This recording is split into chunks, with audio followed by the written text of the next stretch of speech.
Hello everyone, how are you? Welcome to our YouTube channel.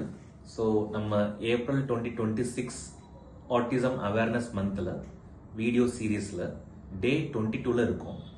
So நேற்று நம்ம ABA தெரப்பியை பற்றி பார்த்துருந்தோம். ஸோ இன்னைக்கு நம்ம பார்க்க போகிற இம்பார்ட்டன்ட் இன்டர்வென்ஷன் ஸ்ட்ராட்டஜி அதோட பேர் சென்சரி இன்டகிரேஷன் தெரப்பி. ஓகே, எஸ்ஐடின்னு நம்ம சொல்லுவோம்.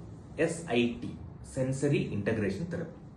ஸோ காமனாக பேரண்ட்ஸ் நம்மள்ட்ட ரைஸ் பண்ணுற கம்ப்ளைண்ட் என்னன்னா, குழந்தை வந்து ப்ரெஷர் குக்கர் சவுண்டில், மிக்சி சவுண்டில், அன்னெசரி நாய்ஸில் காதை பொத்திக்குது, அல்லது தொட விட மாட்டேங்கிறாங்க, டச்சை அவாய்ட் பண்ணுறாங்க, கான்ஸ்டண்ட்டாக மூவ்மெண்ட்லேயே இருக்கிறாங்க, அவனுக்கு அந்த ஃபிட்ஜெட்டி மூவ்மெண்ட் இருந்துகிட்டே இருக்கு, இல்லை டெக்ஸ்டர்ஸை டச் பண்ணிகிட்டே இருக்கிறாங்க. இந்த மாதிரி சொல்லக்கூடிய இஷ்யூஸ்க்கு மவுத்திங் வாயில போட்டு பார்த்துட்டே இருக்கிறாங்க, ஸ்மெல் பண்ணி பார்க்குறாங்க, டச் பண்ணி பார்க்குறாங்க, ஸ்னிஃப் பண்ணி பார்க்குறாங்க. இது எல்லாமே சென்சரி இஷ்யூஸ். இந்த சென்சரி இஷ்யூஸை மேனேஜ் பண்ற அந்த ட்ரீட்மெண்ட் ஸ்ட்ராட்டஜிக்கு பேரு sensory integration therapy.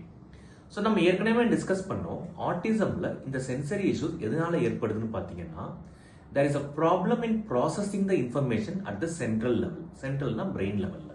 So sensory processing dysfunction இருக்கு. So sound, movement, touch, balance இந்த எல்லா சென்சரி இன்ஃபர்மேஷனையும் ப்ராசஸ் பண்றதுல தேர் இஸ் அ ப்ராப்ளம். இதை ரெகுலேட் பண்ணி அதை இம்ப்ரூவ் பண்ற அந்த கான்செப்டுக்கு பேர் தான் சென்சரி இன்டகிரேஷன் தெரப்பி. ஸோ இந்த தெரப்பியை டிவைஸ் பண்ண ஆக்குபேஷனல் தெரபிஸ்டோட பேரு Jean Ayres. She is a lady occupational therapist from University of California.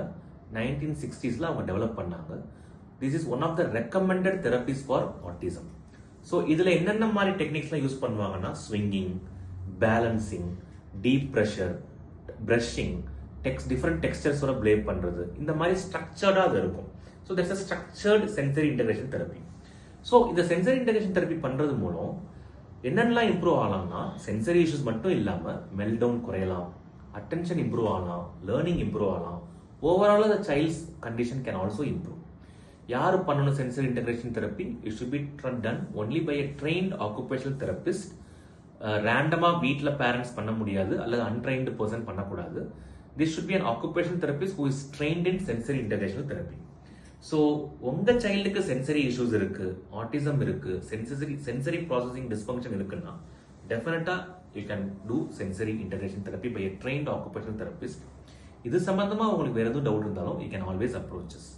Understanding your child's sensory world is the first step when they feel better and when they learn better. So we'll come back with another video tomorrow morning. Thank you very much.